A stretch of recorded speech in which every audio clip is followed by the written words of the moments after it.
Welcome to the meeting of the Planning Board for May 28th, 2019.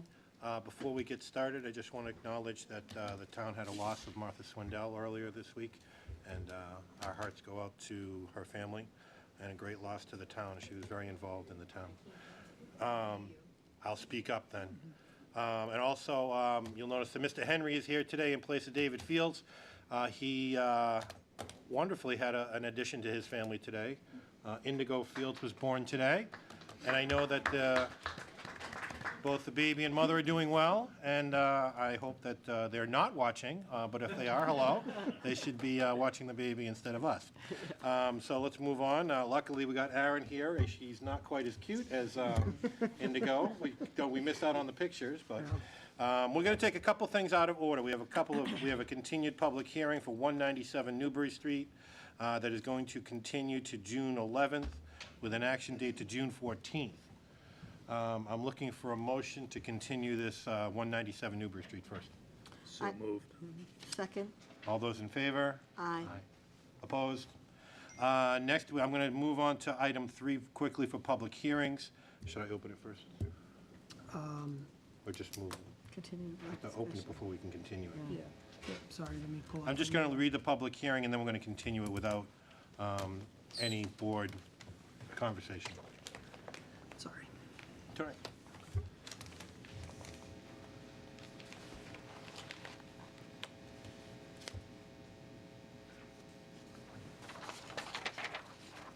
Notice is hereby given that the Danvers Planning Board will hold a public hearing in the Toomey Room, Danvers Town Hall, 1 Sylvan Street on Tuesday, May 28th, 2019 at 7 p.m. relative to a request for a major modification to an approved site plan submitted by North Shore Medical Center, North Shore Physicians Group, for property at 51 Needham Street, aka Hutchinson Drive, also shown on Assessor's Map 064, Lot 009A, pursuant to Section 4 of the zoning bylaw. Said property is located in the Commercial 3 zone. The applicant proposes to modify the previously approved site plan to allow 23 additional new parking spaces. Landscaping that was previously removed will be replaced. Copies of the application and plans are on file and available for public review in the Land Use and Community Services Department, Danvers Town Hall. So we are not going to open the public hearing beyond that. We have a request for a continuance to July 9th with an extension date also to July 12th. I move that we move 51 Needham Road to July 9th, 2019, with an extension of the action date till July 12th, 2019. Second. All those in favor? Aye. Opposed? Next, we're going to open up the public hearing for 99 Andover Street.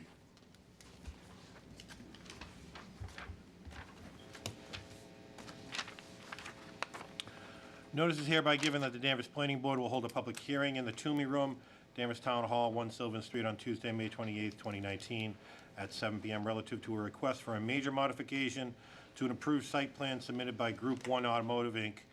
for property at 99 Andover Street, also shown on Assessor's Map 56, Lot 13, pursuant to Section 4 of the zoning bylaw. Said property is located in the Route 114A zone. The applicant proposes to demolish the existing Subaru dealership building and redevelop the site with a building consisting of 22,162 square feet, of which 10,000 square feet will be for a retail showroom area. Copies of the application and plans are on file and available for public review in the Land Use and Community Services Department, Danvers Town Hall. Ms. McCann. Thank you. Good evening, my name is Nancy McCann. I'm here on behalf of the applicant, Group 1 Automotive, Inc. With me tonight is Willie Moy, the marketing director for Group 1. Also with me tonight is Neil Sander, the project engineer, and David Clear, the project architect. Mark Tobia is the regional manager for Group 1, whose flight has been delayed due to the weather, but he is on his way. And thank you. We're here requesting a major modification of the previously approved site plan to allow for a renovation and upgrading of the 99 Andover Street IRA campus location. We have been doing this periodically over the years. Most recently in January, you approved a site plan for a renovation to create a Toyota certified pre-owned development in place of what was Lexus. Lexus has moved over to what was Toyota CPO, and we progress as this property develops and is upgraded, and the design is refined and redefined as automotive sales evolves. And this site that we're talking about right now, this particular building, the Subaru building, is one of the oldest on the site. It was built in about 1986. And it is the one building that has not undergone renovation, and it is certainly in need of that renovation. So that's what we're here before you tonight, is to request site plan approval for a renovation that is going to consist of demolishing the existing Subaru site building, which you do have. I should point out, this was the site plan application that you received. You have lots of plans with the plan set. And this sheet, I'll just speak to for a moment as the existing conditions, just to outline Route 114, and the existing Subaru building is quite close to Route 114 in the front section here. Portions of it are located in the 25 no disturb zone and the 35-foot no build zone under the Conservation Commission regulations, having been a building that was constructed prior to either one of those zoning districts going into effect. And it is located, as I said, quite close to Route 114. The proposal here is to demolish that building and construct a new building that is fully conforming to setback, density, and dimensional requirements. It will also be located outside of the 35 and 25-foot zones of the Conservation Commission, and located much further back in the site. So the existing Subaru building is about in this location. We're proposing to demolish that building and construct a new, about 22,000 square foot building much further back in the site. Again, fully conforming to the requirements of the Route 114 Zone A zoning district. As indicated in the legal ad, about 10,000 square feet of the building will be dedicated to showroom. The balance of the building will have offices, conference rooms, and service drop-off area. Service, however, will not be conducted in the building. Service drop-off only, and then service for the Ira dealership campus is almost exclusively done over at the 105 Andover Street site, which is a different property. And that's where most of the service goes on. But service drop-off will take place in this, in the proposed Subaru building.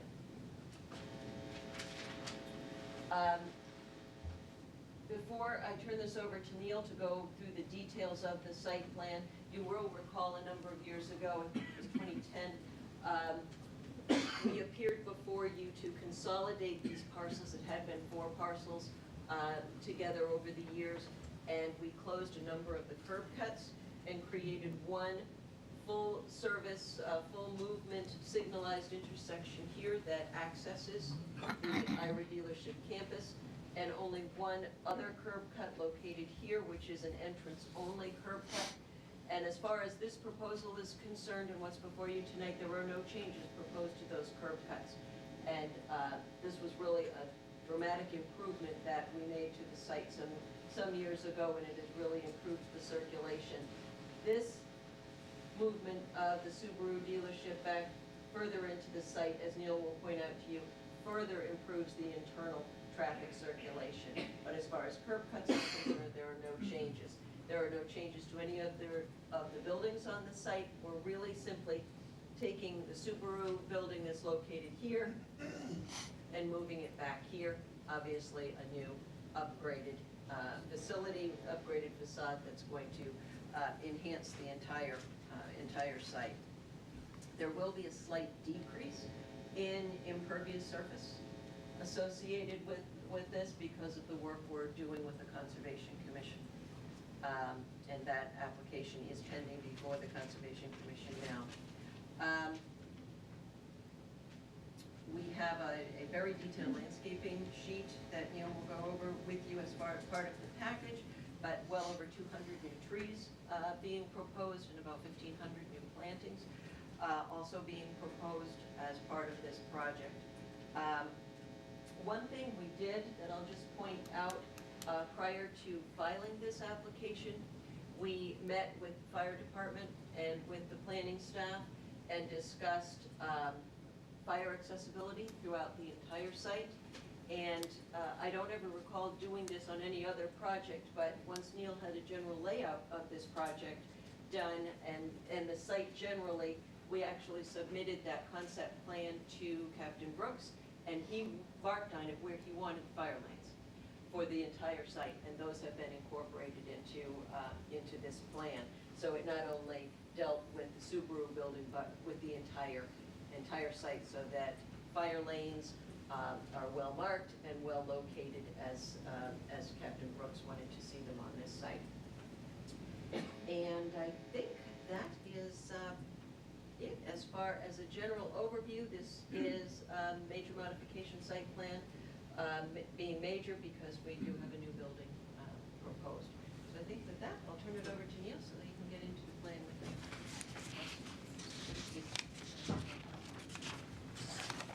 Good evening. My name is Neil Sander. I'm with Independent Engineering. I'm the engineer of record for this project. I've been working with Nancy and with Mr. Clear on this since 2012. I was the engineer of record for the original site plan that was put together at that time. For every plan that has come before you, minor and major, moving walls, moving parking spaces. I have an extensive history with this site. And when Group 1 came to me and said that they wanted to knock down the existing Subaru building and put up a new one farther back on the site, I knew right away there were two primary focuses that we wanted to look at. One would be traffic, because the existing location of Subaru is not conducive to cars coming in from the north, and also for trucks trying to get into the site. The other one would be stormwater. Every time we come back here, we try and reduce the amount of impervious coverage and move the man-made features further away from Crane Brook to try and restore what has been a badly damaged corridor. So first of all, when we laid out the site, we wanted to position the Subaru building in such a way that cars coming in for service could come right in off 114, right up into the drive-through aisle. The way it is now, cars coming in from the traffic light here have to come around, down, and drop their vehicle off in front of the dealership here. Or if you come in here and you miss this driveway, then suddenly you have to come all the way back there. As it is now, there's a direct line of sight, cars coming in from south on 114 into the Subaru dealer, drop the car off, and the service tech can bring it directly over to the service center. Also, we have interior signage on the site. That's going to be amended to show the new location of the Subaru. It's going to make it a little easier for people coming in from the light to find that dealership location. We also wanted to make sure that the carrier truck traffic was not impeded by the new location. Currently, there is a main drive aisle that runs through this corridor. That was rerouted to go around the building, back this way. It's a pretty minor change. We wanted to maintain the 30-foot aisle to keep, because anytime you have a major truck traffic like that, there's going to be cars parked, people stopped with their blinker lights on. Keep as much keep as much width in the aisle as possible so you don't have a potential conflict. In laying the site out, we knew that we were going to end up losing parking spaces. Just because the footprint of the building is about 12,000 square feet bigger than the footprint of the old building, and we also wanted to bring the disturbance line back farther away from the wetland buffer than it currently is now. We ended up losing about 79 spaces. The project as it stands is required to have 813 spaces under code. With the additional spaces we need for inventory, we are proposing 1137, which is a reduction from 1216. In addition, we are proposing 4 display pads in front of Subaru, 2 directly in front of the store, and 2 elevated pads as you come in from the 114 driveway. There are also 2 pads in front of Toyota and 2 in front of Lexus that have been used but were left off of a previous plan. Rich Maloney recommended that we put those on this plan to make sure that they're legally existing, rather than have code enforcement come out there and tell us to move those cars. The other major concern we had was stormwater. Stormwater and the health of the Cranebrook corridor. As I mentioned, every time we come back, we try and reduce the amount of impervious cover on the site. This design removes about 450 square feet of impervious cover. Over a site that's 19 acres, but doesn't sound like a lot, but 400 here, 2,000 there. Over the span of 7 years, we've made a significant improvement. We've gone from about 73% impervious down to 69. We've even managed to bring it into compliance with the code as far as impervious coverage goes. The biggest concern that the conservation agent had was the health of the stream directly behind Subaru. As Nancy mentioned, that building predates the wetlands bylaw, and the disturbance line goes about 10 feet from the delineated wetland line currently.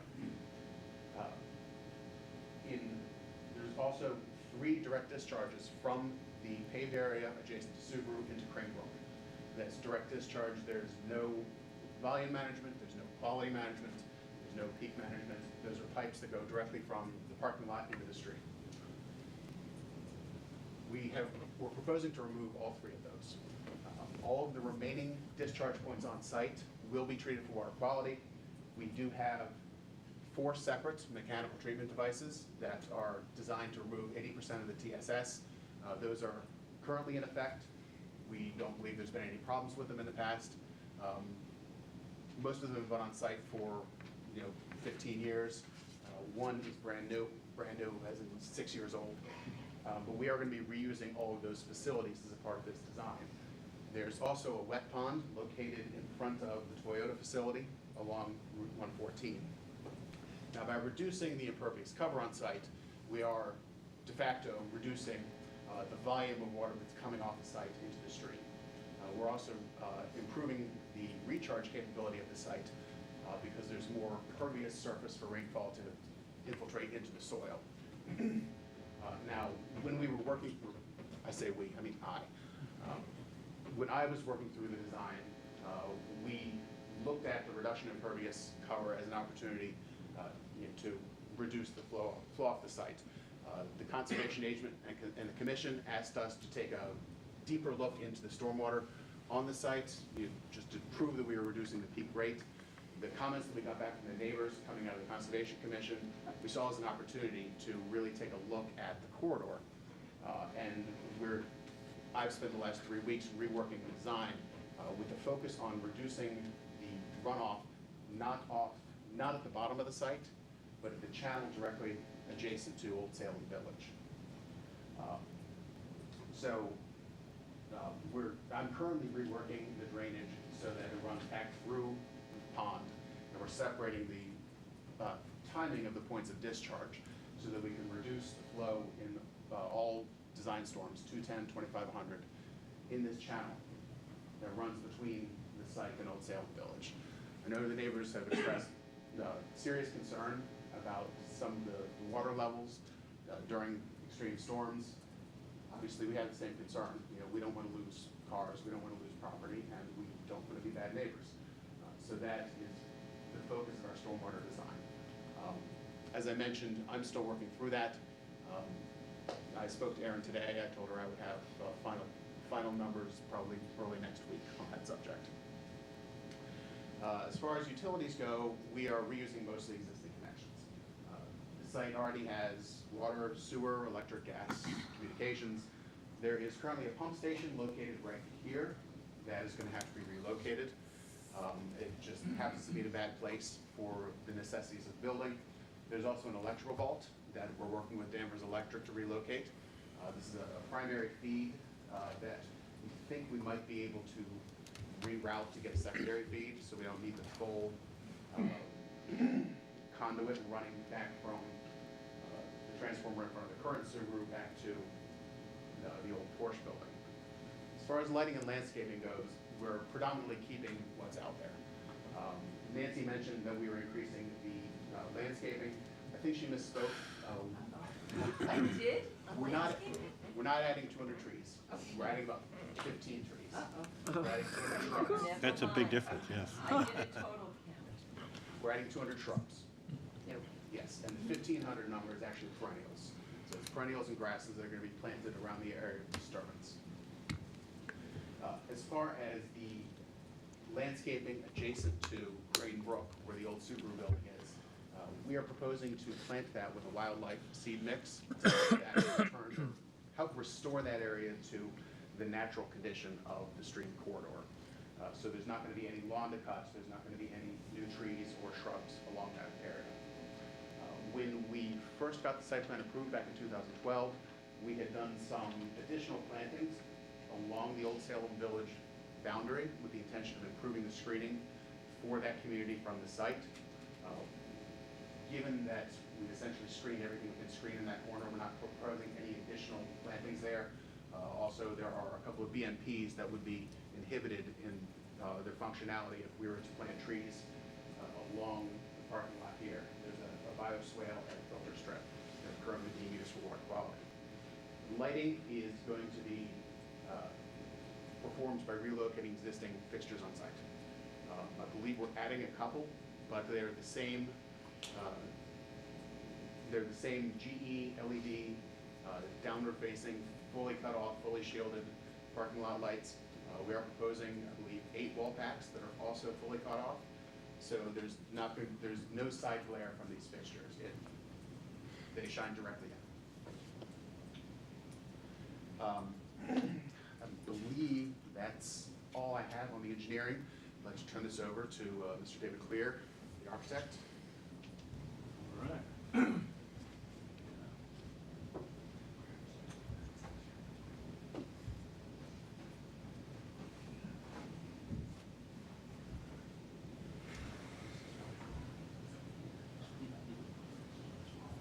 Good evening. My name is David Clear. I'm the project architect, and much like Neil, I have also done every renovation on this campus for the last 7 or 8 years. So the Subaru, they kind of went through it all, but in terms of a flow and functionality,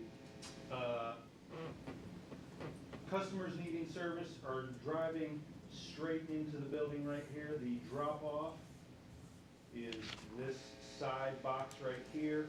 The showroom is about right there, and everything in the back is customer waiting lounge for service customers, finance offices, conference rooms, bathrooms, all that other stuff.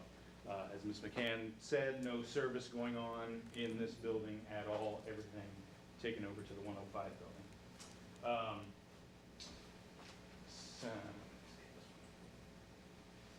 In terms of the look of the building, we are proposing, well, Subaru is proposing, the materials, much as are on the Subaru building that we're tearing down right now. There's a sort of a dark gray black slate tower icon that is in the front of the showroom, and then doesn't print very well, but these are actually silver metallic ACM panels, probably about the same color as the Toyota and the Lexus that are at the front of the property. The building is the same height, more or less, as the Toyota building. Essentially, the Toyota parapet is the top of this parapet, and then Subaru has this specialty coping that goes across the front with the, the Subaru blue. We actually did, because the project sits so far back from the site, we did a rendering from 114 that kind of shows in perspective how that's going to look, matching the heights. And then we did one. Describe those buildings a little, it's hard to see from here exactly where the Subaru is on that picture. So the Subaru, we cut it out of the rendering. But the Subaru, The new Subaru. well, the new Subaru Right. is right here. Okay. And the old Subaru would be sitting probably about right there, but this was a proposed rendering, so we kind of photoshopped it out. And so this is the right in only as you pass the Toyota, the old Lexus, going straight down into the Subaru building. And then the last rendering we did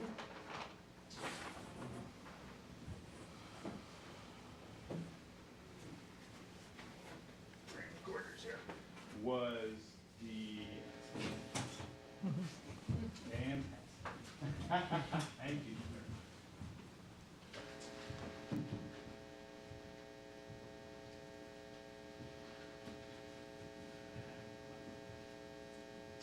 Was the side of the building. Now I've lost my plan. So this rendering is taken from about here. Taken from the landscape buffer, looking back towards the front of the building. So you have the showroom on the left here, and then the side and back of the building. Excuse me, say that one more time? I missed that. Which part? Just the corner of what you just said, last. The So- last part of that, just before you put the picture up there, just as you were moving around. So I said, this third rendering that we did is taken from the perspective of the landscape buffer on this side, looking back towards the front of the building. This is from the Crane Brook, or from That the is correct. Ira side of Crane Brook. Correct, correct.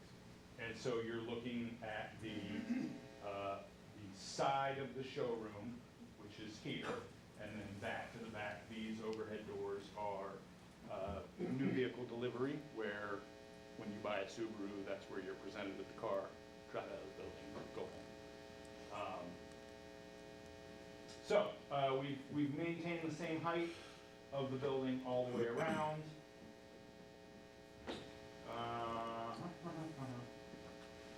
I think that's about it. I would like to add also. No, I'm sorry. We're gonna, the audience will have their chance to speak. My fault. That's okay. If you need them, when you have a chance, when the rest of the audience has a chance to speak, they will be able to put all the plans back up, and you can address whichever one you have a question about. I'd also like to add that until 2014, there was a building in this location. There was an old brown metal building that we called the insurance building, because they sold insurance out of it, and that was torn down and replaced with inventory parking. So this is not the first time there will be a building in that location. Okay.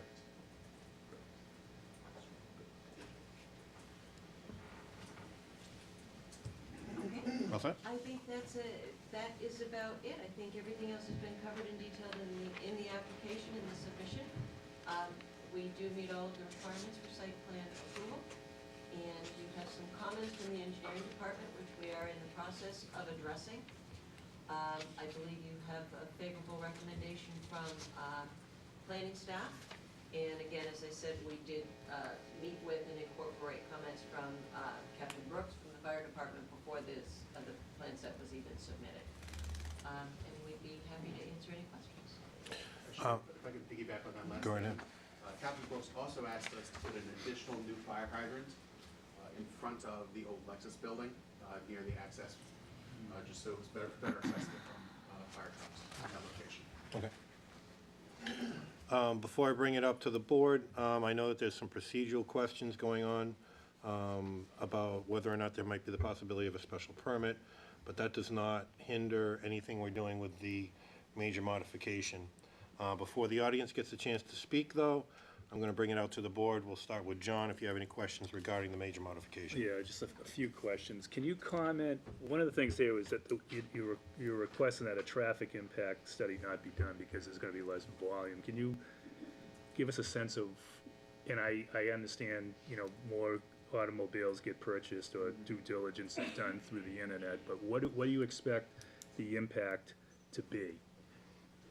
Because what can we get for some independent information that validates less traffic coming in? I actually don't have an answer to that. I don't know that the impact of online sales has been studied in detail, but the overall square footage of the site since our original site plan has decreased. Okay. One of those renderings, I think coming into the entrance, it looked like there was a sign right there to the right. Yes. What is that, and what's it? One of those is no longer there. Right, Okay. yeah, the Audi sign is gone. Yes, that's what happens when you take pictures off of Google Earth. Okay. Correct. And you trust your architect to do the rendering. Come on. Yeah, these signs are, except for the Audi sign, which is demolished, they have all been approved by the ZBA. Okay. Since it, We're not changing signage, right? Yeah. I think we're done with Subaru signage sign for is now. already there. hours of operation, anything changing? Shouldn't, Air conditioning units on the building, for the new building, close to the abutters, what's the plan for that? parapet should be high enough to screen everything. Screening, but what about sound? Never been asked that question, actually. It's TV screen, it should be audio. Audio screen also. Right, then, the other, key area of all these conversation is, snow removal. Can you just point out where the snow is gonna be stored? And Yes. We actually have snow removal areas shown on site plan. There's one here behind the Lexus building, one here in between the two parcels. And I know that this area here is used for snow storage also. I believe that's called out on the site plan, it's just not shown on the plan. Okay, and then the other abutters, who's the abutter up at the top there? This is, it's an industrial facility, a warehouse of some sort. They gain access off of Prince. Okay. There's, Cranebrook runs Yeah. the entirety of the common property in between them. So that's Prince Street, yeah. Yes, Prince Yeah. Street is up here. That's all I had, Bill. Charles? No, I'd also wanted to touch on the noise, but I think, John asked and it was answered. This might seem like a silly question, but you said that you were gonna get like wildflower mixes to plant? Wildlife mix. Wildlife mix, Yes. okay. It's more of a natural seed mix than just lawn. In that way, it can kind of help restore the riparian nature of the Cranebrook Boulevard.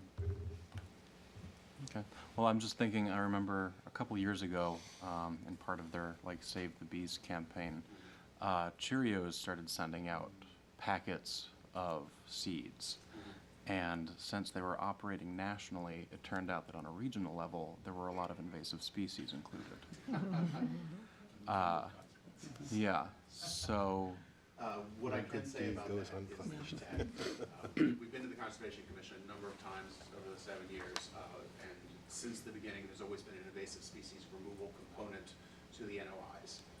I know that we're going to be doing some additional invasive species removal as a part of the NOI for the walking trail, which is pending.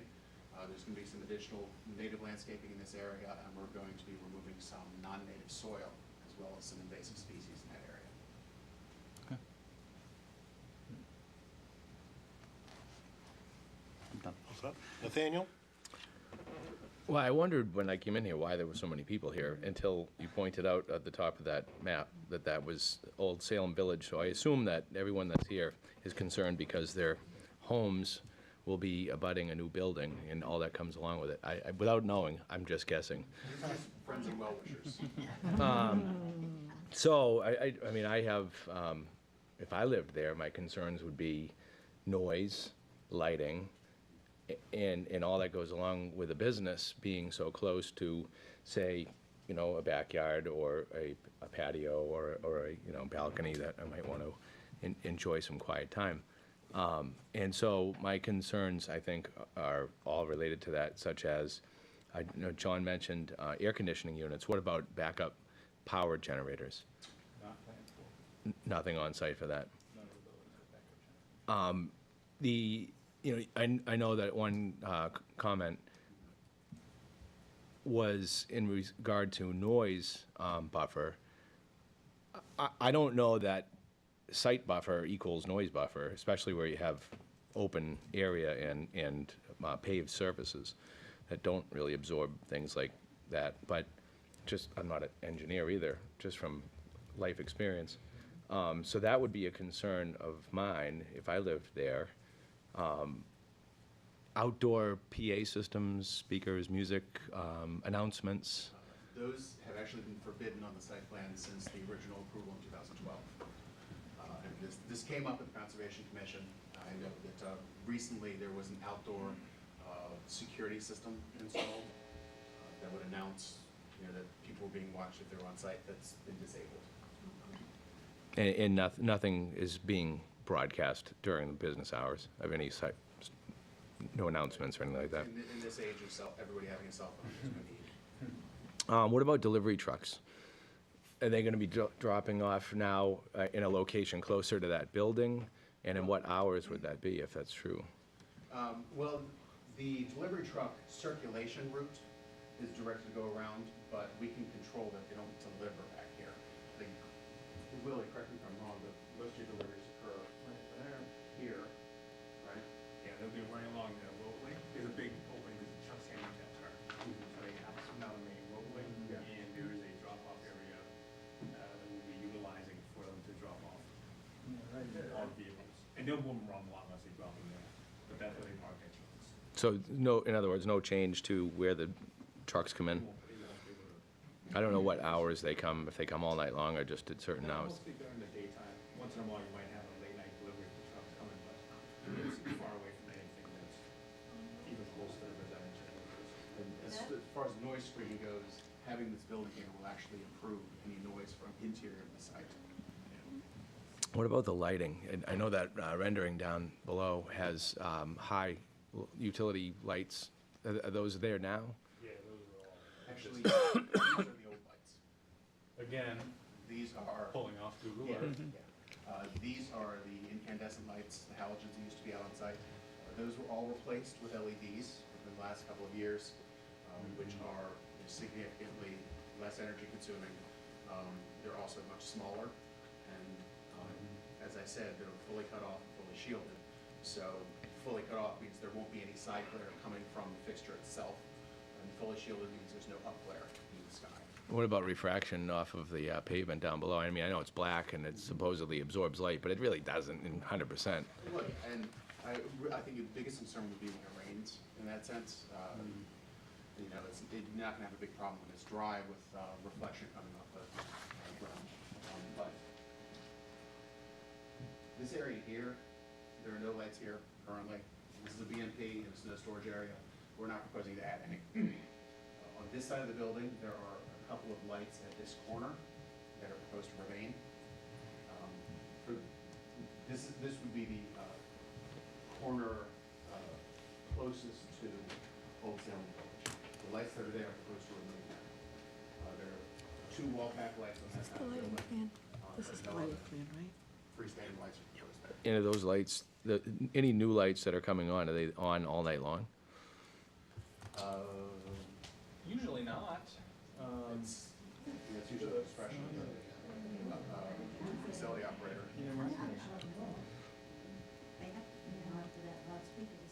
Please, this is just for the board right now, you'll have your chance.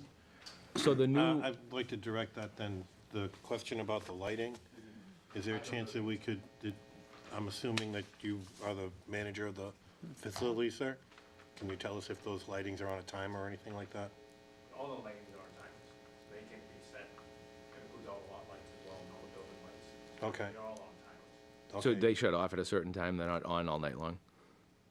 Generally, depending on, like if I look at some of the other buildings that we have there are certain lights along the backside, just for security and safety reasons, we leave those lights on, can't leave it completely dark, because we'll be tripping and hurting us up too. So, on the other buildings, we have, if the lot lights are not projecting enough light for like a back alleyway for one of the buildings, we have a couple of those, the lights on the back. Are more for security, like I said. On that side, if there's enough lighting with those light poles on how they have it set, there's no reason for it. And they can be set by timer. I mean, that would be a concern of mine if I lived there, was having bright lights visible all night long. And security, when I think of lights on an industrial complex, I'm not thinking so much security for people tripping. I mean, who's walking around there in the middle of the night? It's more for keeping bad guys out, you know, right? Well, mostly if they're at the end of the night too, so the store closes at 9 PM, people leave at 10 o'clock sometimes. You gotta make sure that they have some visibility, if they're gonna be walking outside. That's important for the employees too. I think that answers all my questions. One other noise issue, there are 4 service bays that are in this existing Subaru. with overhead doors pointing in that direction, and those are obviously going away with the demolition of the building. So a little bit of service noise should be removed from the equation. Okay. Peg? To follow up on lighting a little bit, I'm looking at your lighting plan, and you do show that there's really no light spillage over, That's correct. over your property line. Yes. Like, as you're down to 0, and his 0.1, and then goes to 0. The thing that concerns me with lighting is the elevation. Are you higher than the surrounding property, or are you This area is relatively flat? It's mostly Okay. filled in Okay, wetlands. because I've seen other instances where the lighting, they've used all the proper lighting and everything, but fortunately, the site sits up here, and the Yes. people down here get to look at the lights. So, okay, Yeah, these lights, they don't have a 100% cone. You know, there's going to be an angular line of delineation that the light goes to. So, you know, the property line is 200 feet away. That light's not gonna show more than double the height of the light standard. okay, well, when I'm looking at the lighting plan and the candle, I've forgotten what it's called. Foot candles, thank you. The foot candles, I see that, you know, they, it's pretty much, difficult to see with the property line, but there's no spillage, or it doesn't appear to be spillage. We're not extending light into the creek at all. Okay, that's what it looks like from your plan. You're taking out the Subaru building and you're moving it back closer, though, to residences. Yes. And you're going to comply with the do not disturb and the no-build zone. Yes. But are you putting parking spaces in that area? We are not extending the limit of disturbed area. So if in a particular area, we're currently 10 feet from the wetland line, that disturbance is going to be moved away to 15 or 20. But are parking spaces, are you going to add parking spaces with the Subaru, old Subaru? With the old Subarus? Yeah. Yes. You are. Yes. But that, the line of disturbance here is farther away from. Okay, so that's where you decrease your Yes. number of spaces, okay. From an operational standpoint, in order to make the site work, we would need to recoup the spaces that are lost by building new building. That's where we're decreasing impervious stuff. Okay, yes, Pulling yeah, that back. okay.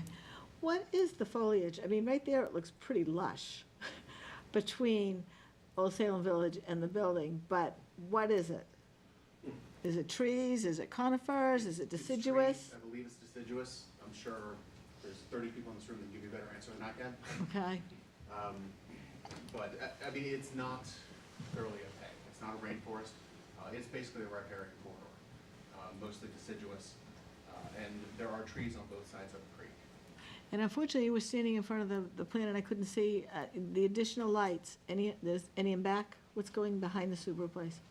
Just wall lights. Just wall lights? Okay. And they shine. Okay. I understand the reason for security, but I also think that the dealerships, you drive down 114, all of the dealerships could look at finding a way to lower the lighting after hours. I mean, I know you have to have some security, but lowering down, and I think that can be done. You said you're on timers.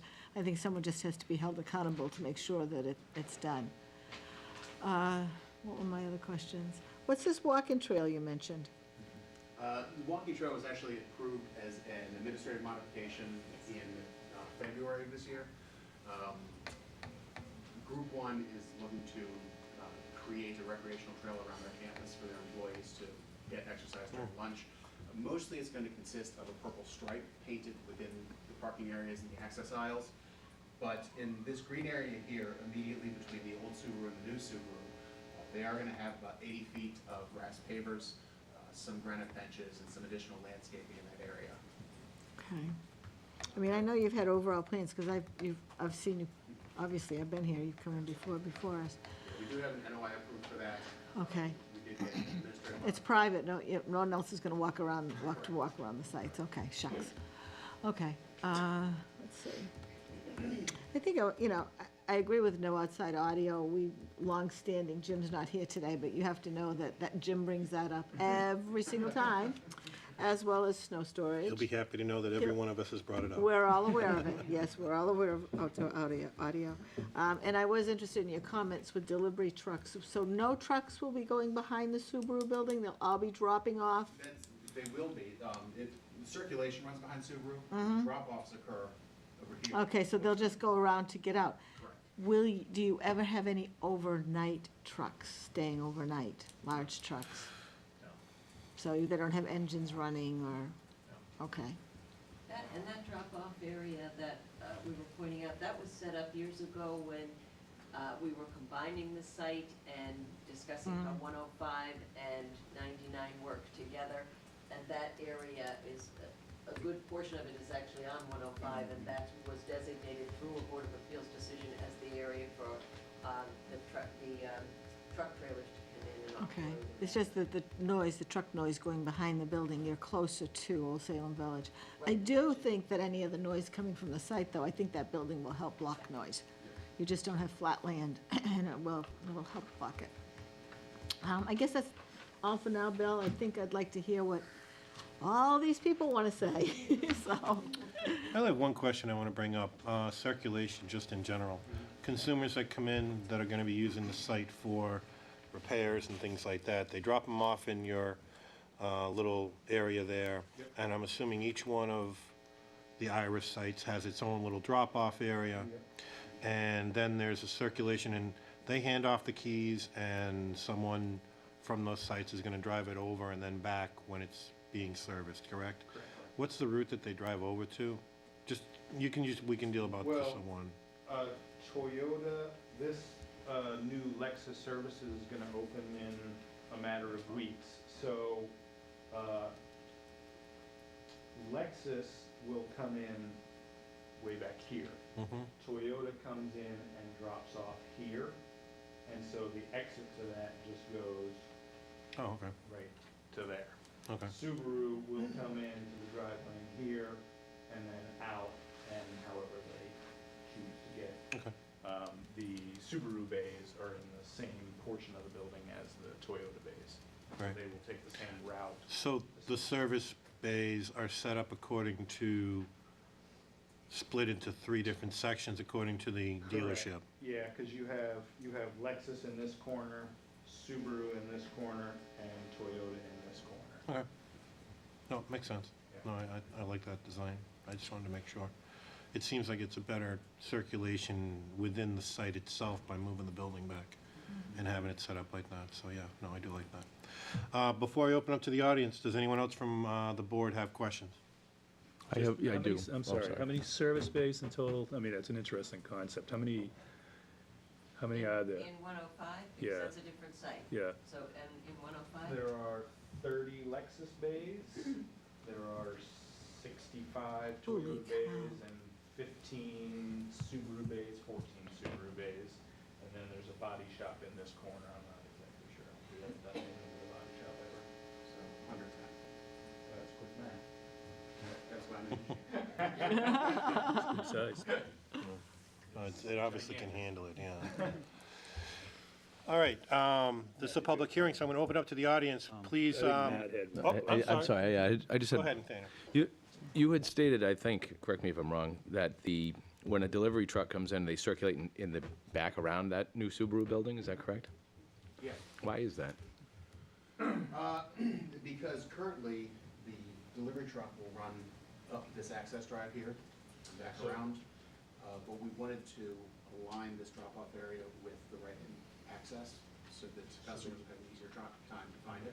So they can't make that turn anymore, so they're gonna have to go around to Oh, get okay. back out. And you're talking about any size truck, a car carrier truck, right? With air brakes, and, I mean, that could be disturbing to neighbors, having that big truck come that close to their property, I would think. That would be a concern. The way they drive now, based on current operations, is they don't go in those areas at all. They use this main roadway here. This is large enough for trucks to come through, and occasionally they use this, they really don't. They'll come up here, stop, back up, and just go back. That's it. And that's what you're proposing they'll probably do anyway. I don't think the Yeah. truck driver's gonna wanna drive through. Yeah. They'd rather stop, move what they need, and then get back out really. It's too much work for them to move their car. There's too much traffic there for them to move their big truck. they all park in that big aisle, that's the only way they fit. So why, if that's so, why is that considered the route? Because of that, correct me if I'm wrong, I think we're required to show a route. And whether they use it This is or what not, they do I mean, now. it's- This is honestly how they do it. I don't know if it's so much required as just good practice. Right. Show full circulation. When the original site plan was approved in 2012, the route that was shown on the plan was in here and around that way.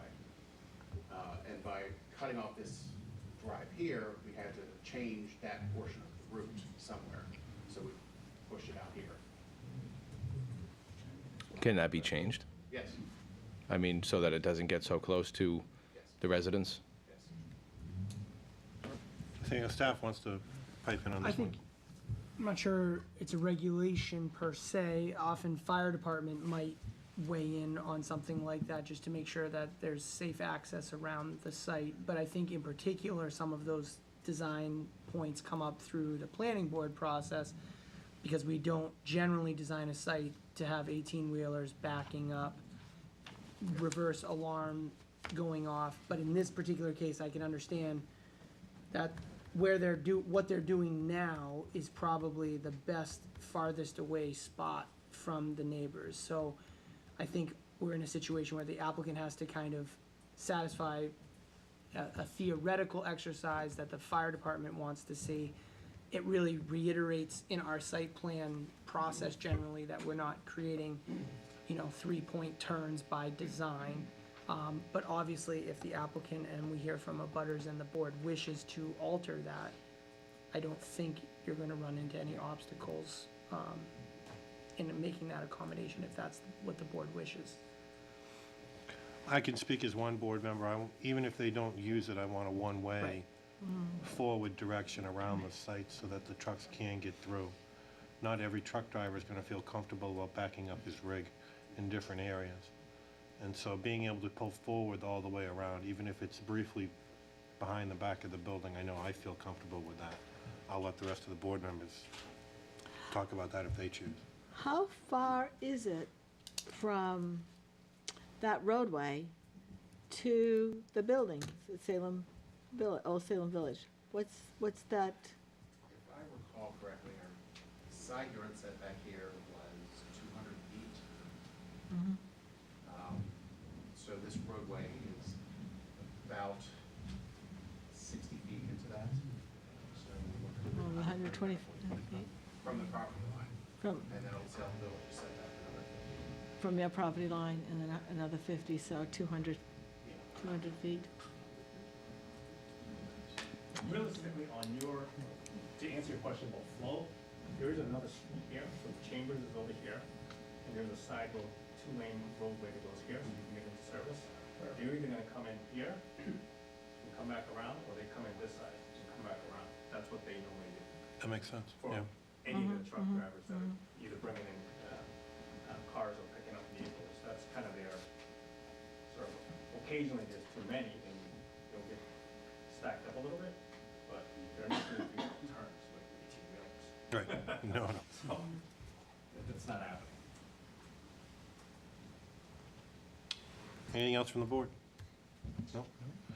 Okay, I'm going to open up to the audience. I'd like you to use the microphone in the back and give us your name and before you speak. Go right ahead.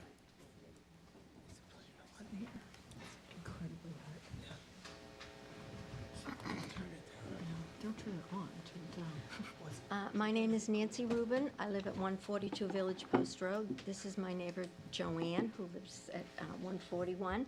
First of all, I have with me signed petitions to hand to you from pretty much everyone in Old Salem Village against this whole scenario that they've got.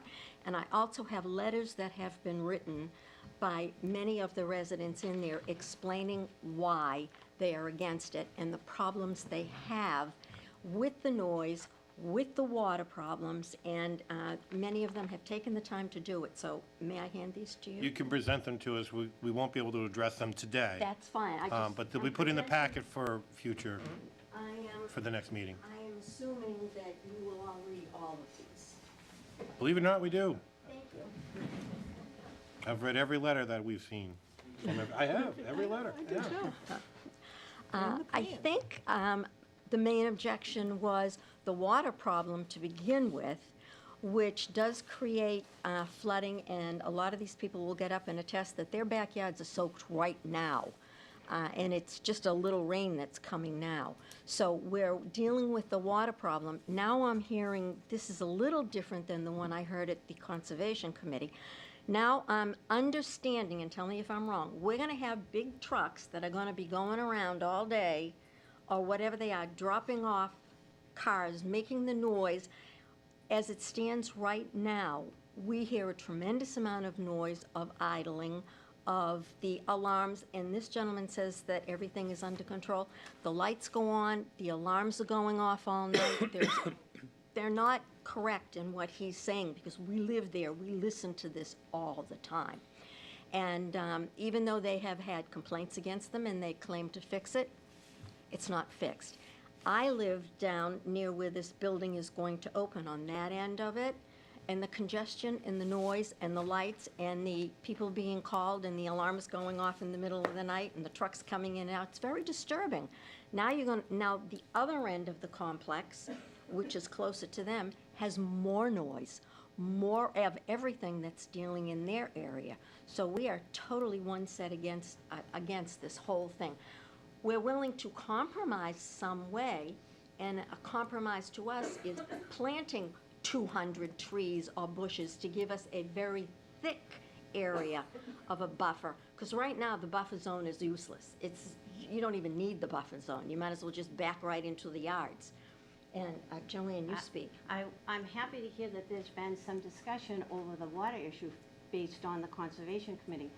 I'm very concerned about that. This impervious ground cover, more runoff. You know, construction automatically affects the water table and the underground water.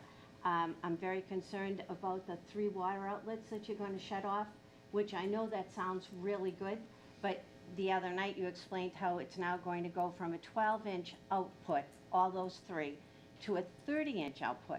Now, there was some discussion here. You said something about timing that output, because if you have all that water gushing out, it's impossible for the land to absorb all of that all at once. Do you really have a timer where you're going to have it shoot it out for a little while? Excuse me, and shut it off? questions need to be directed through the chair. Would you ask them what they're going to do about that What water? I can tell you first off is they can't make your water problem worse. They cannot make it worse. They can't guarantee that they can make it better, but the applicant is not allowed to make it worse. I'm asking you, how do you know? I haven't gotten there yet. All I'm saying is, in general, any water problems that the applicant is addressing, that they can't make the water problems and drainage on your facility, on your area worse, okay? Well, I have seen a similar issue where they weren't supposed to make it worse, but when you have construction and you have underground water, you cannot always guarantee what's going to happen down the road. Correct. So it might be 2 years later that the problem erupts. So that's why I'm thinking if there is a timing element, that sounds possible, sounds doable, and it sounds like maybe it won't get worse. And also, there is, for anybody who sites down the road, when things have changed, if the applicant or whatever site is responsible for it, if the town's aware of it through the building instructor, building inspector or the engineer, then it can be addressed through the town. We have got faith in our own engineers, so they go over every single one of these to make sure that something like that isn't happening. Well, But I'm gonna allow them to answer. Do you have a specific answer for the question she's asking? Yeah, there's actually 3 questions. Go ahead. First question is about changing the water table relative to construction. We are proposing to reduce impervious cover. The less impervious cover, the more recharge you have, the less water you have coming off the site. We can't turn the entire 19 acres back to a state of nature. No. But every time we come, we improve it a little bit. We move it farther away from the wetland, we reduce the impervious cover, we improve the recharge. In the case of the 3 discharge points, we're improving the water quality. Right now, cars park in those parking lots, oil and grit runs off the car into the storm sewer and right out in the creek. We're removing that. Second question is about the 30-inch pipe. As I said, I looked at this as an opportunity, coming out of the Conservation Commission, to rethink how we were approaching the entire stormwater. By redirecting some of the water that was going to go into that 30-inch pipe back into the wet pond, we're in a position where we might not have to replace that pipe at all. We can maintain a 12-inch pipe, which will control the amount of flow going into that embayment before it goes. The third question is about timing. I think we're kind of speaking two different languages. When I say timing, it's more of a technical comment. The way we design stormwater systems is through a timed model. Every individual drainage area has I'd say a four-dimensional model associated with it. And as time moves forward, when those peaks align, sometimes they end up reinforcing each other, sometimes they end up counteracting each other. And when I say it's a question of timing, if we can time when water goes out the bottom of the site versus when it comes out the top of the site, that can improve the maximum flow you would expect to see in a channel directly adjacent to the Salem Village. And now that you know, this is my concern and a concern of many of us, when will all of that be settled? So we know exactly what the plan is and how it's going to affect the area around it. As of today, they have to address questions through the engineer. Any changes to the plans that we're discussing now, the staff, the engineer, the building inspector has to take a look at it. They're on the side of the town and making sure that the town is getting the proper security to make sure that the water doesn't get any worse in surrounding areas through what they're talking about. And then any discussion, they may change the plans further. But before the board addresses that, I know that I, for one, on the board, and I've seen it with the rest of the board here, we take what the engineer says very strongly before we approve anything to make sure that nothing like that would happen. I just am familiar with a previous situation in a nearby community, not Danvers. And after all the construction was done and the paving and all of that, there was a neighborhood about 3 to 5 miles away that the houses never got water in their basements before and then did. So how do you correct that? I mean, a town engineer can't correct that, I don't believe. So serious concerns. Thank you for listening. No problem. Mr. Thank you. Chairman, all the things you just mentioned, your 30-inch pipe changing, the water maybe going in, those all have to be run by our town engineer. Yes, And he has to, I spoke to Erin Schaefer today. She's waiting on this information from me. I'm incorporating the comments we got back from engineering last week, the additional comments that we got on Friday, and the comments from the Conservation Commission. I plan to have plans and reports back to you by the beginning next week. We've already requested that our notice of intent application be postponed to June 27th so that the town has enough time to review those documents prior to extending the hearing for that. So your professionals will have plenty of time to review that. Just one question from the last person. Ms. McCann, did you get any copies of these, of the letters and stuff that we have? Okay. Not just the board, we'll make sure that you have it also, okay? Is there anything else from the audience? Sir, please.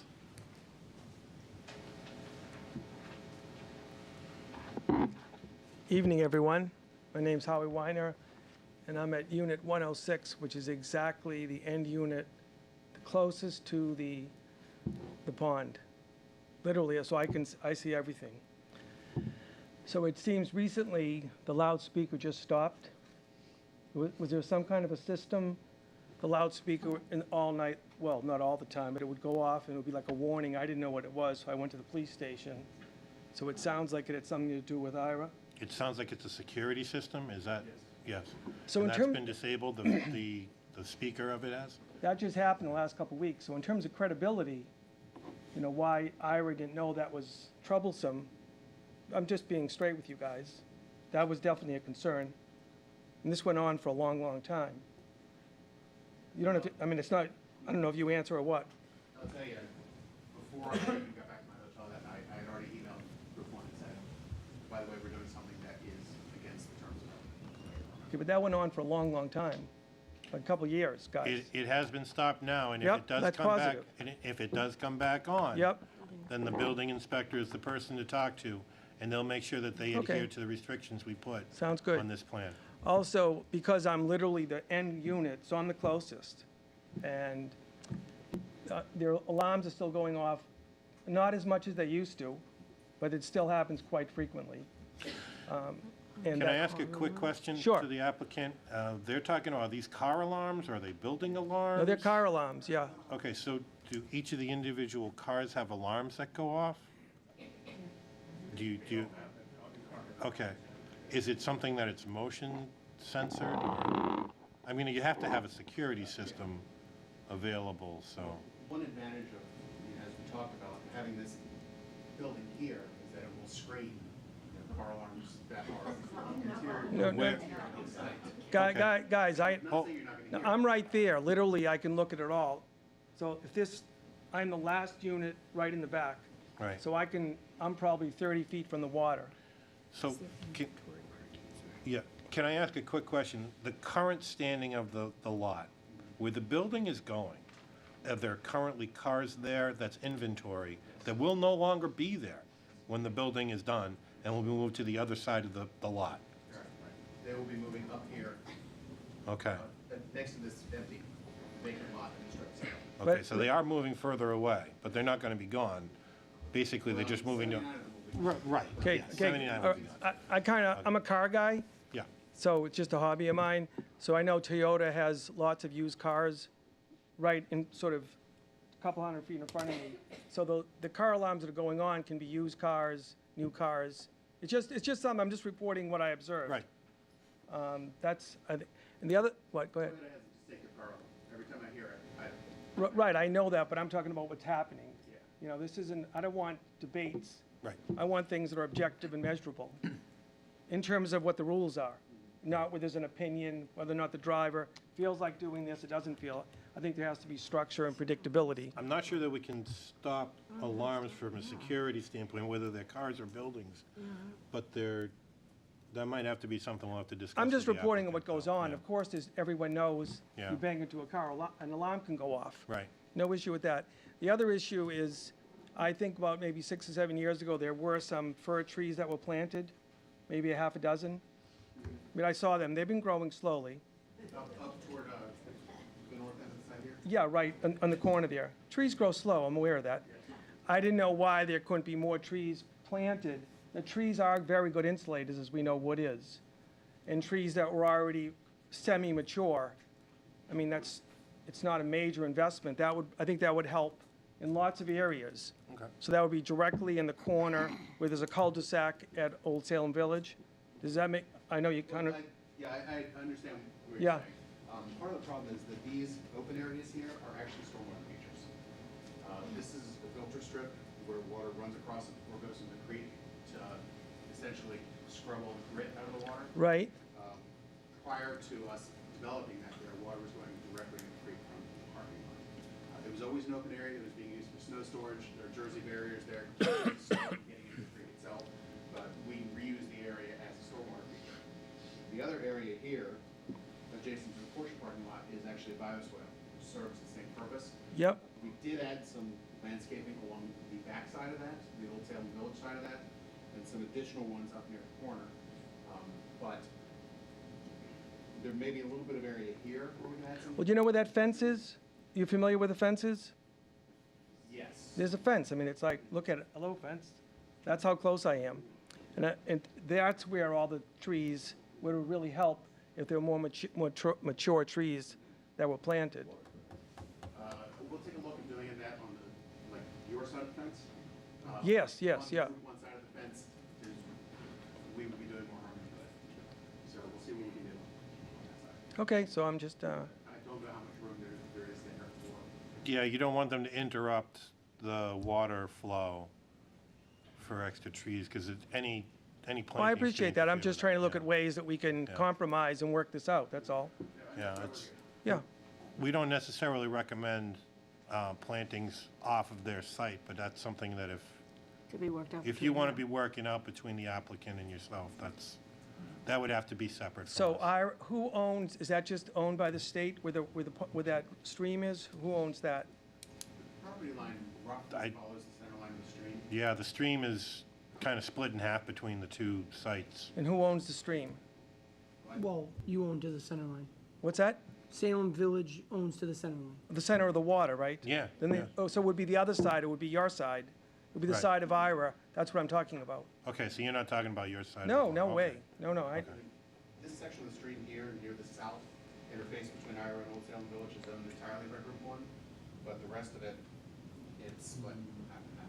I think you really have to go back there and see what it is. Like, visually, you have to be part, you have to take a walk back there and see what it is. That's would be my suggestion. Okay. All right, thanks, folks. Anyone else? Oh. You'll be next, sir. Hi, I'm Martine Kellett. I'm from Old Salem Village too, but I'm not concerned directly because I'm on the other end. But I have a question for the board actually about the buffer zone, which is supposed to be 25 to 35 feet from the river. And the commission, the Conservation Commission was not able to tell me if it's grandfathered to 10 feet or if once the building are destroyed, the property is supposed to revert to the 25 feet or the 35 feet buffer zone. Also, I would like to know what, there was an extent from the 10 feet that didn't say how much. How much is it the extent, the buffer zone, did they extend it? I'm going to let the staff Thank you. answer the first question. I think as far as why would they're grandfathering, I don't think there's such a thing as grandfathering, but when you do a redevelopment of a site under the Wetlands Protection Act, the rules change as, you know, new development in a wetland resource area has one set of rules. When you do that same project, but it's a redevelopment project, meaning the site was already altered, the rules are slightly different. So I think that that might be some of the confusion. I'm not an expert in the Wetlands Protection Act, but I know enough to know that redevelopment has a different set of rules. So again, where they're making soil disturbance and can peel back to conformance, they're highly encouraged to do that. But where there's not site disturbance and there's a condition that's no longer in conformance, we can't mandate them to come forward and do that. Now, the design of the system, they may want to do that in certain cases, but in this particular case, I don't think they're tearing up the back corner, and I don't think we have the regulatory strength to require that under the law.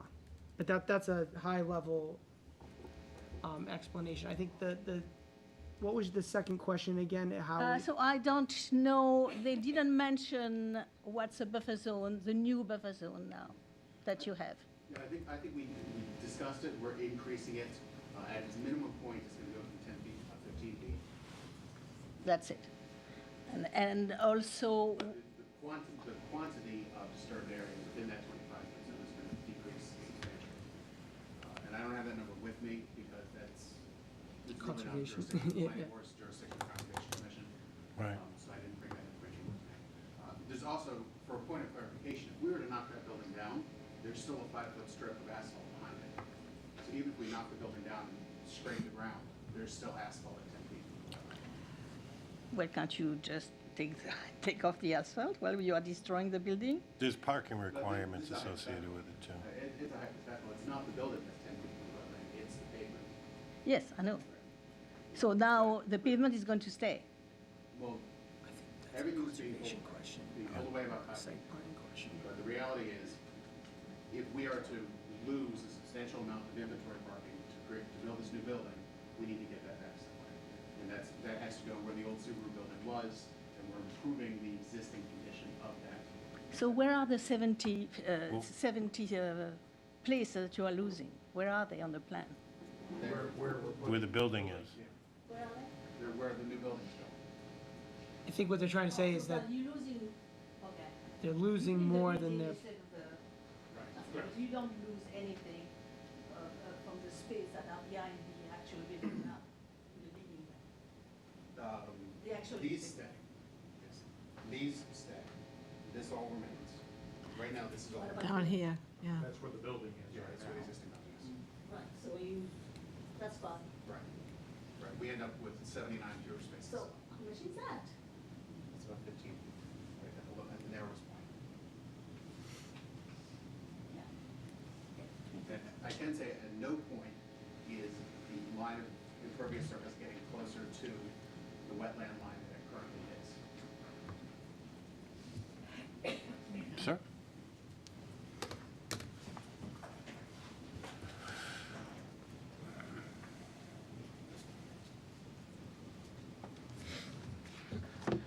Thank you very much for listening. My name is Donald Thompson, and I am Mr. Wiener's neighbor, and I am at number 107.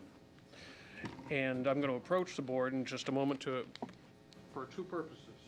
I have some written printout that includes some requests of you directly. Happy to share that, and I'm going to show you where I live. This is the building that includes 8 units. Mr. Wiener lives here at this corner. I live right next to him here. I measured today, actually, excuse me, I'll return to the microphone.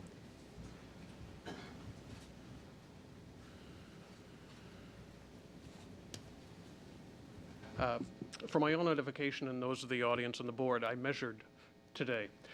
My patio, the end of my deck, is 59 feet away from the edge of Crane Brook. You'll also see from the Commonwealth of Massachusetts in that material that I printed out that the property line is not in fact in the center of Crane Brook. The property line is only about 20 feet away from the end of my patio, the end of the units. So it's my interpretation, supported by the printout from the Commonwealth's website, that Crane Brook, primarily as we're discussing it today, is entirely within the property of IRA/Group 1 Automotive. On to my points now.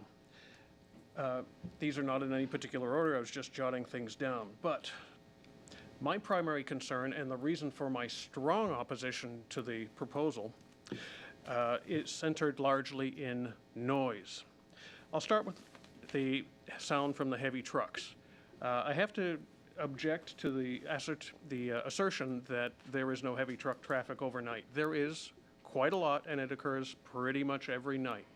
I hear diesel engines, I hear banging and booming. I can't attribute the sound to any one particular activity. I don't know what it is, but there most certainly is overnight heavy truck traffic, and it's almost constant.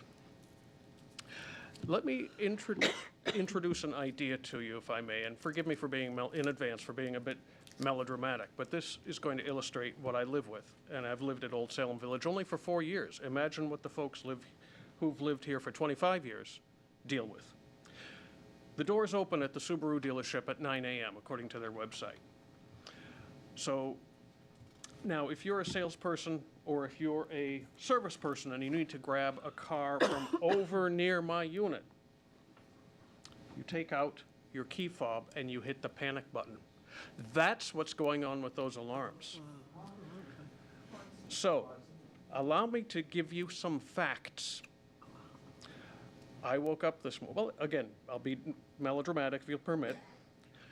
The doors open at 9. So you would think that maybe at 8:30, that would be a reasonable time to expect people to start retrieving cars. Understandable. 8 o'clock, okay. 7:30, that's a bit early. 7, I would say, is too early. Let's talk about 6:30. Little too early? Let's talk about 5:30. Would you consider that too early? This morning, I was awoken at 4:47 a.m. by the sound of a car alarm honking. This is not isolated. This is regular business at IRA, Group 1 Automotive, Inc. The second occurrence was 6 minutes later, which still places it before 5 a.m. I will propose that Group 1 Automotive, Inc. is not being a very good corporate neighbor. You heard Howie also mention the security systems. Back on May 9th, I had a conversation with John Zillu, who represented himself as being the general manager of, I think, the Subaru dealership. Correct me, please, if I'm wrong. And I had identified the alarm system as being in place starting about 6 months prior to this point. And he confirmed that there was an alarm system in place and that it monitored intrusion on the property because another dealership, not at this location, had suffered a loss of wheels and tires. The alarm system is automated. It provides recording, audio, and visual. It is connected to a remote provider, and an announcement is made over the loudspeaker at a volume that you can barely imagine that you, the interloper, have been detected. You're being recorded visually and audibly. You are instructed that the property is not open for business, that you are instructed to leave, and the police will be called if necessary. This is what was reported to me by Mr. Zillow, and I can affirm that that's what, in fact, we hear overnight. And the volume is extraordinary. Now, I recently spent 3 days away at a family wedding, and I cannot tell you if the alarms have stopped over the last 3 days, but it is absolutely egregious and unacceptable, in my personal opinion. Move on now. Again, in no particular order, I was just taking notes. The natural barrier of, if you'll be so generous as to call it that, is not coniferous, it's all deciduous. When the leaves fall, we have a direct line of sight from the condo units into the back parking lot. Now, from here, let me mention lighting. Neil, I have to take exception to your assertion that the lighting is all directed downward. Again, being a bit melodramatic, if I had better eyes, I could read by those lights. It is extraordinarily bad. It's really, really bad. And thank you for being environmentally conscious and making them LEDs, but boy, those are unpleasant. And if you think about the reflectors for a light are not aligned like this. They are aligned like that. So yes, there is always spillage to the side. That is the mechanism by which I can almost read by your lights. And regarding the timers, if they exist, they are not in use. I have never, in the 4 years I have lived here, noticed that any of those lights go off ever. They are on overnight, all night, every night.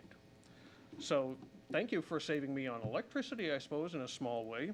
But as being corporate neighbors, you're not pleasant at all, I have to tell you. Next point, the walking path. I have a question, and I realize it's not going to be answered at this particular moment. You mentioned the use of pavers. Are this pavers going to go over any existing wetlands? No. Okay, thank you. I'll echo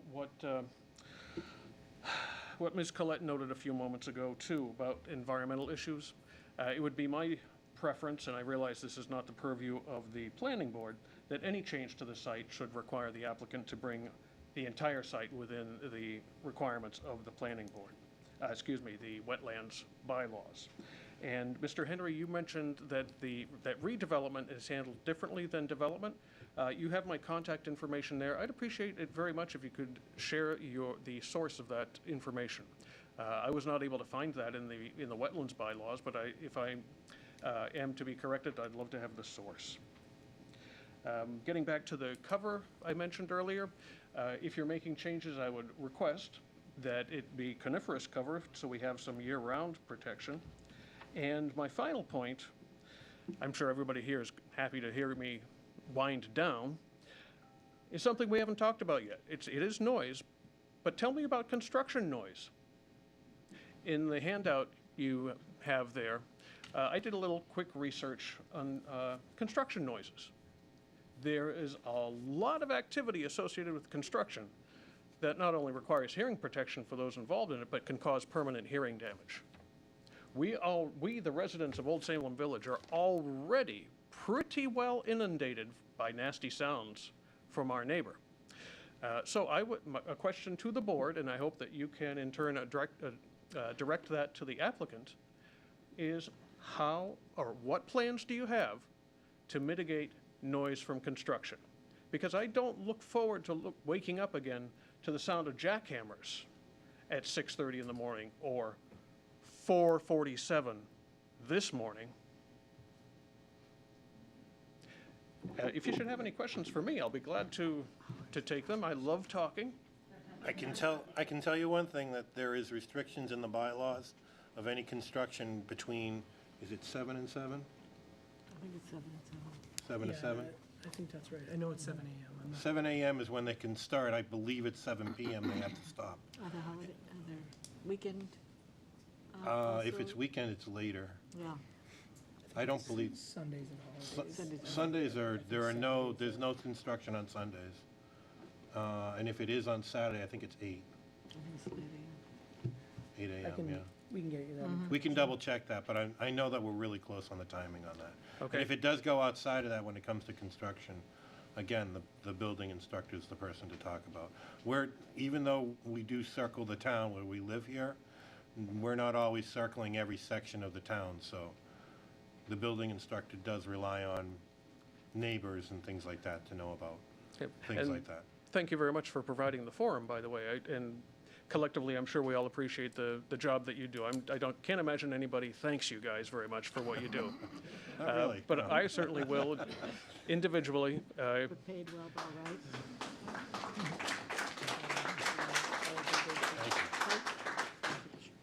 Sir, go ahead.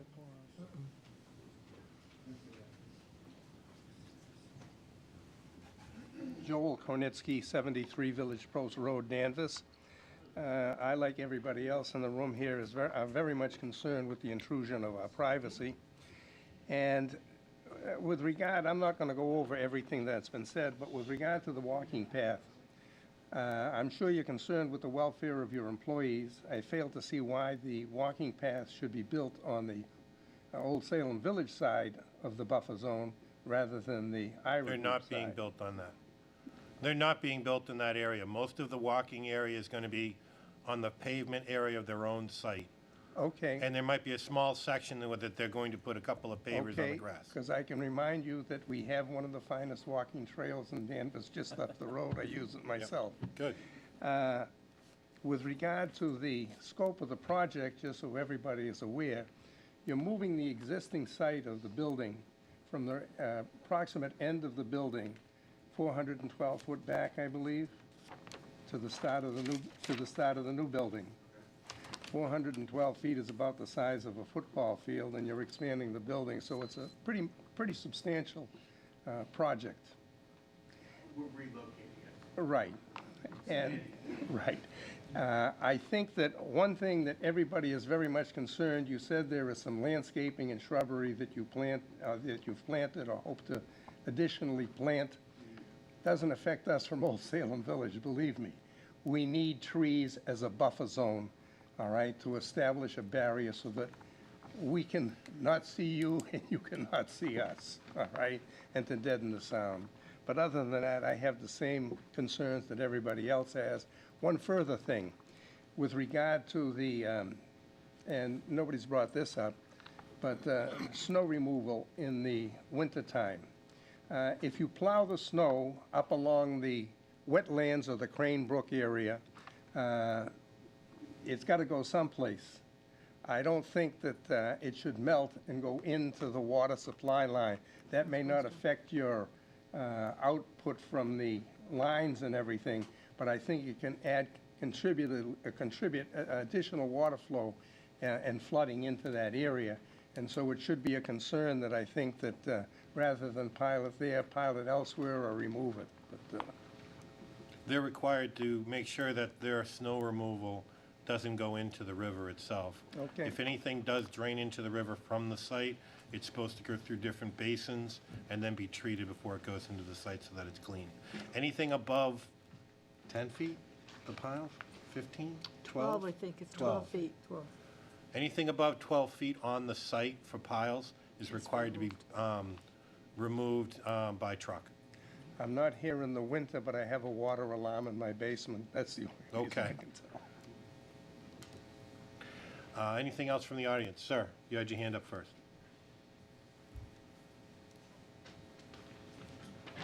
My name's Joe Burke, and I live at 76 Village Post Road. And some of my questions are to the board, because I don't want to talk to them, but it's okay. In the parking lot, when you're putting up your lights, are there going to be cars parked there and trucks along that end?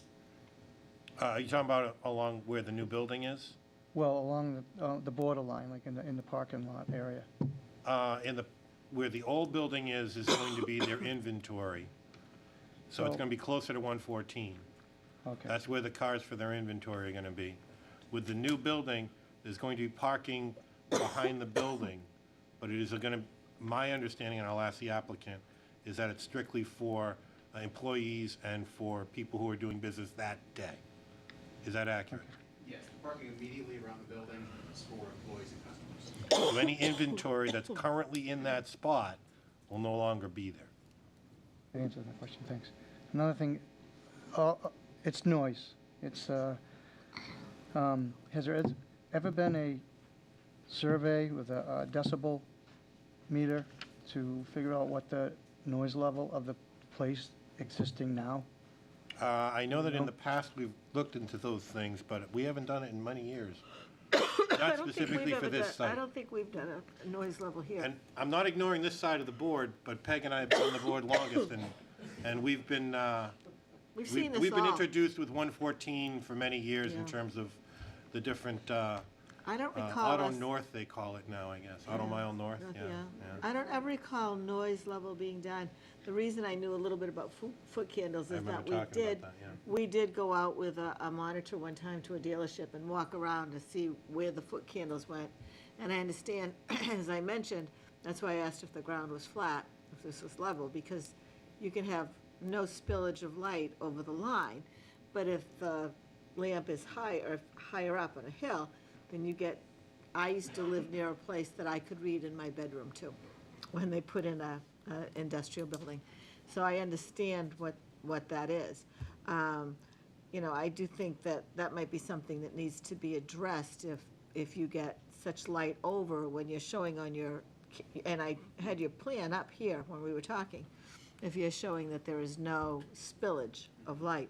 So that probably needs to be addressed, but I don't recover. I think once in a while, an applicant might come in with a noise decibel. When they were putting in a power generator, I think up at Cherry Hill or something, and they brought the information to us so that we were aware that they were not going to be creating a noise impact on the residents. But I don't recall us ever having it done. I do remember decibel ratings being done at some point in time, and I believe it's in the bylaws, but they're associated with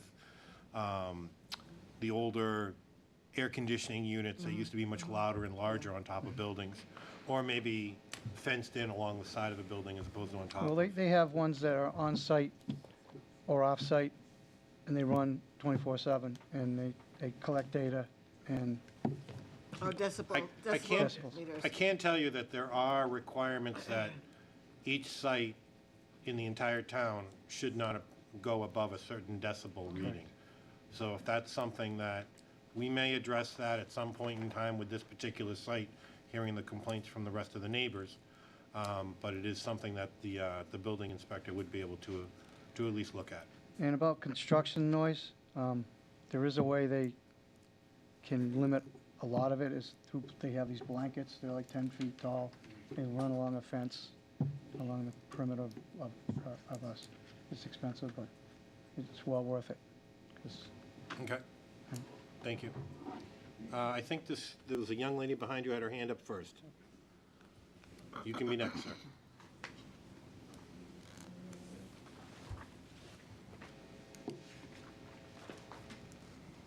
Hi, I live at 139 Village Post Road. My name is Nancy Ginnivan. I echo what everyone else has said, and I have a question as to the building placement. Is there any reason why the building couldn't be further over, to the left? Why does it have to be so close to us? I believe it has to do with circulation, but I'm going to leave it up to the applicant. Can't that circulation change? Well, not really, because part of the problem is the secondary access aisle coming in off of 114 runs directly to the south of Toyota. And as that comes into the site, that's in a visual line with people coming into the site that drop off, proposed drop-off area. These are our homes. You have no idea what we put up with. You know, horns beeping 5:30 in the morning yesterday, 3 beeps from a big truck. It's hard.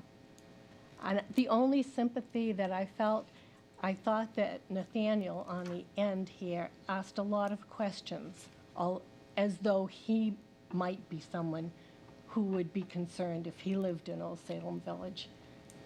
I mean, the only suggestion I can make is we're putting a building where currently there are cars that have alarms, where currently there are lights. If we move the building over, that would put the cars closer to you again. But nothing ever changed before. How do we know it will now? Nothing has changed. Well, those cars will be gone. Those lights will be gone. They'll be behind the building. The trucks will be there, We'll be decreasing the you know. existing nuisances. But how can we have faith? Again, if it How persists, can we? if it persists afterwards, the town can mitigate for you. So we just need to know if there's an issue. Right, that's a long process, you know, to have that go on. It can, but we gotta wait for the building to be done in order for that to realize it, so. Thank But as of right now, the theory is that when the building goes in, there'll be fewer cars closer to your facility. That's the idea. All right. Thank you. I think it's important you're coming out and speaking too, because we've had a number of hearings on this, and this is probably the largest crowd I think we've had. This is the first I've heard of any of And them. a lot of these issues, this is the first that I've heard too. I mean, we've had some people, I think you maybe had your president of your board come to a couple of meetings. That I don't or something. remember. I can't remember exactly. But this is the first time I've seen a crowd like this and actually discuss the noise problem, the car alarms, and the things that we can do. We can restrict truck traffic, can't we, delivery traffic? And it's hard. We have another site where there are trucks parking overnight that aren't supposed to, and we didn't know about it. No one told us. So. But nothing can be done if you don't call the building inspector. If something's going on, there is a noise ordinance. Yep. If you Hours of don't call and check operations. it out, hours of operation, if you call and let us know, then, you know, maybe action can be taken. It may not be exactly the way you want it, but we can try to do something. But this is actually the first time I've heard a lot of these issues. One point, when it comes to the construction, start with the applicant first. Okay, start with them, and if you're not getting where you want to go, then talk to the town after that. Okay, try to work it amicably between the construction site and with the applicant, okay? Sir, you had a question? Point of You clarification. have to go- Please Microphone. use the, for the audience at home who would love to hear your dulcet tones. Yeah, okay. Mike Tiernan from 54. Question for clarification from the chair. We had a question about start of work and hours. What defines start of work? That's a question that I wanted to bring up. Lighting, Ms. Zielinski says that the lighting is measured as almost zero at one point, or was The foot recorded as. candles, yes. Is that measured or calculated? And the truck path that we are talking about, is it designed to eliminate backing up? So that's the thing that we hear more often than not, is the backup alarms that come out of nowhere for a little while. And we're all trained, when that thing goes off, which is designed to carry, alert yourself, what's going on? And So I that's- think I can answer a couple of those questions for you. Thank you. The circulation pattern for the trucks is so that they don't have to back up. That doesn't mean they won't, it's designed so that they won't. They don't have to, they can go around and just simply circle the path through the site and then back. The general manager who's here even showed us an area that's further away from where you guys are, where they don't have to back up and drop off and go around. That's for the trucks that are bringing in the cars. That's probably not all the trucks that are going onto the site, but at least for the ones that are unloading the cars for inventory. From the question about the foot candles, that is actually measured, and they do go out there with a little light meter, and they'll go out and measure how far out, and they give you in foot candles how far out it goes. We get a photometric design of the site when we see the plan, and it shows how far out and what the foot candles are as you get further away or closer to the lights. Obviously, more condensed, higher, closer to the lights, getting close to zero as you get further away, depending on the shining of the direction of the lights. And I think Aaron is diligently over here looking at the timeline. I'm hoping, no. I'm sorry, when? And Saturday hours, or no? I think Saturday starts later but has the same quit time. My question is more what defines Okay, we didn't put a specific definition in terms of what's work, but as far as the town is concerned, or I would be concerned, is the moment they open the truck and we'll sit down and start pulling out whatever piece of equipment they have would be the time is when it starts. I mean, they can be at the job, generally speaking, you can be at the site. Idling may not be appropriate. You can be at the site, but no deliveries and no, no prep. Yeah. That's construction. The employees show up half an hour and drink coffee. Correct. So from 7 in the morning till 5. 7 in the morning till 5, slightly later start on Saturday, which is 8, but nothing on Sundays and holidays. Sir, Yeah, I'd like to say a few things. please, use the microphone. Bob Worcester from 124. You know, it seems that the engineer had put in a lot of things to benefit Ira, but really didn't leave enough room to plant anything to shield Old Salem Village from their facility. And I'm kind of bothered by that because the whole backside of the property seems to be built for drainage, and that's it. I'm going to leave that with you. Is there something specific? Can you show us any new plantings in that area? This gentleman said that he couldn't plant any trees. Answering a specific question about putting more trees in the area. Because of the drainage area was so large, and it's all at the back. Those BMPs were constructed in 2012 and 2013. We're maintaining existing features there. I believe there's a small area here where we can do some additional plantings to help the screening. Okay. But if we were to plant in this area adjacent to the existing parking here, or plant adjacent to this parking lot, we'd be destroying the water quality feature. If the plantings disrupt the water drainage, then the water problems that are going on would be worse. That's what we're Right. trying to avoid. Right, what I'm getting at is the original design. Yeah, the engineer, basically, when they put this thing together, they weren't thinking of their neighbors, basically. You said that there's a pump on the existing building, a generator? There is a sewer pump station that services the buildings on 97 and 99, and then directs by force main that flow back across Crane Brook and over to Prince Street, where it's discharged to the flow system. Okay, the one thing that I'd like to bring up is what about vibration from this generator? Can that send vibration through the ground, sending them through the ground into structures? I know there's not a generator system for the building. Not generators, I'm sorry, not generators. You said there was a pumping station, right? Yeah, sewage pump. So what runs the pumps? Electricity. There's a backup pump. But there's no generators. Basically, almost every commercial site in Danvers has some type of a pumping system for its sewer system to get it, unless it's strictly by gravity. But generally speaking, almost every commercial site has it. And it's to pump the wastewater away and into the sewer system of the town.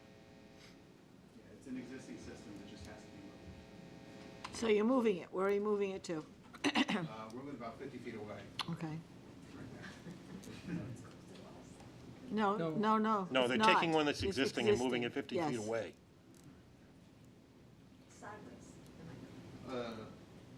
Right now it's here. We're moving it there. They're moving it further away from your site. Yes. The last thing I'd like to mention is the light pollution. it seems that the lights stand so high. I don't know what type of reflectors that you have on them, or did you say you will be putting them in? The LED lights that we recently installed. No, not the lights, reflectors, to deflect the light. The LEDs shouldn't have reflectors on them. They're standard LED, they're cards. They're basically flat and they shine Not light. bulb. Right. Yeah. No, I understand that, but when they're, how high are they, 30 foot, 40? I don't know. 25,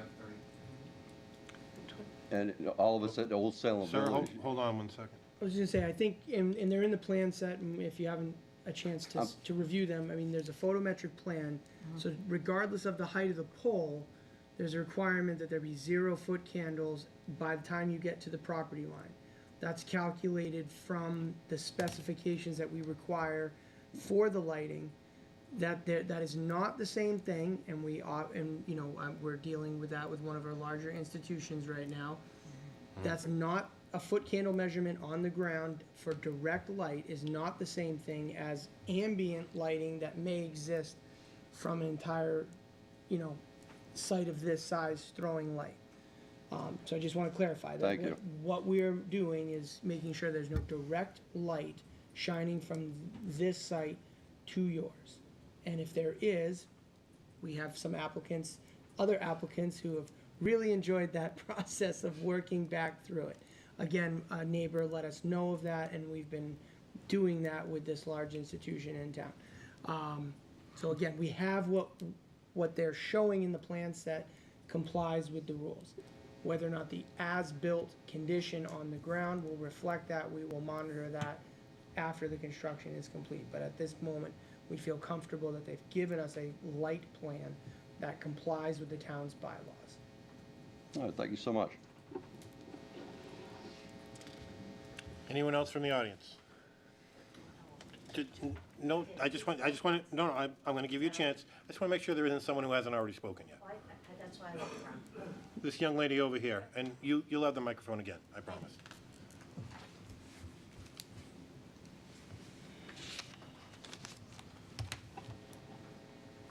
Ann Buchanan, 97 Village Post Road. Just a point of history. 19 years ago, Ira was interested in land on the other side of Old Salem Village. It's undeveloped land. Some of it may be owned by the state. It's not conservation land. But a stream runs through it, right into Old Salem Village, which eventually makes its way to Crane Brook. Old Salem Village was upset. The people came and had a nice visual presentation. The lawyer speaking for Ira at that time laughed at the people at Old Salem Village for their visual presentation. Fortunately, the board at that time decided not to let the project go through because what Ira wanted to do was pave as close as they could to that stream, which is still running, fortunately, and it was not allowed to pass. I never had the feeling that Ira has been a friend of Old Salem Village, and now you've got us on the other side, which is even worse. And I'm truly sorry, but I'm truly sorry for Old Salem Village. Thank you.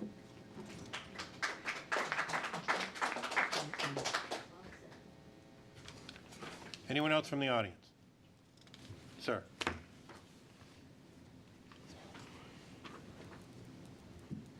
I would like to know, I'm Steve Samuel, 56 Village Post Road. I would like to know, please, how many feet from Old Salem Village to the start of your property? To the building or the property line? The property line. I believe it's 49 feet or 50 Well, feet. from the last structure, I guess that we need clarification. Your property's a butt. So The where are line, you starting from? the line, you start from the property of Old Salem Village. How far are you from that line? 0. They're right next to They each share other. a lot line. So there is no conservation land in between. There's a wetland resource in between that is owned by one half of that from the center line effectively. On your side of the line, you own that land, they own the land on the other side. The And town's Conservation Commission, through a state law, through the Wetlands Protection Act, has jurisdiction to regulate land disturbance activities within a certain distance of those resources. But the land itself remains owned by private property owners. So, okay, so how far is your pavement from Old Salem Village? It's the closest Are you talking about the building itself? The pavement. I was saying pavement. The Oh, pavement. pavement. Right. Pavement comes to the property line. property line. Calculated it was about 200 feet. 200 feet? Yeah, we discussed that earlier. So from the pavement edge to, right, from property line. Ira's pavement edge over to the, is 200 feet. From the pavement edge to the property line is about 140 feet. Okay, And to the nearest buildings is another 50 or 60. okay. So it's about 200 feet, 200 feet? yes. Okay. And the building that they're going to demolish, why they don't build a new building in the same location? They've already given a lengthy discussion about that. It's mainly because of circulation, and it's going to change where the inventory is. And it's going to reduce the number of parking spots at the same time. Okay, so the way I see it, you have Toyota, you have Lexus, and you have Subaru, right? Yes. Any more? So is it like three? I think it's just the 3 dealers. So It's their site. As long as it fits, they would have to come in front of the board again, but as of right now, there's only 3 in the foreseeable future. So how is the traffic is going to increase in this area? The traffic now is heavy. It's You going mean to on be much heavier. 114? On 114, correct, yes. Well, as of right now, it should probably decrease because they're reducing the number of parking spots there. They're not changing anything to do with their service or the number of customers or the clients or the inventory. If anything, it's actually reducing. Okay, one last question, please. Is once you start the construction, how long will it take to demolish the existing one, and how long will it take to build the new one? That I couldn't answer you. 3 months for demo and then construct. Although we got to start first. Yeah, we're just, a building this size is about 9 months to build. We're getting our story straight. Okay. Yeah, it's about 9 months to build a new building and 3 months to demolish the old one. Thank you. Would you be doing that concurrently? You have to do it. No, it makes sense. Okay, that's right, that's right. Yeah, you build it first Yeah, and then take the other one down. Yeah, that makes sense. yeah. Anyone else who hasn't spoken yet? You had a question? You have another comment or comment? Go right ahead.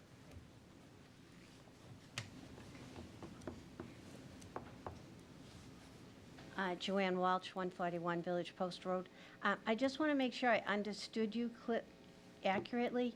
Did you say if this construction and so forth goes through and we have problems due to noise or water, to try to deal with the dealership first and then the town? Well, you always want to try and be good neighbors as much as possible. The town appreciates it when people try to converse back and forth. But obviously, if you feel there's no, you have no recourse, then you can go directly to the building inspector. Because you said that. We were talking more about, I'm sorry to cut you off. We were talking more about construction, because it's things that are going on at that time, as opposed to when the site's completed. Oh, I thought you were referring to when the site is completed, because. Both are under, Yes, yeah. both ways, yes, but, we understand that on construction, they can usually make changes to help the community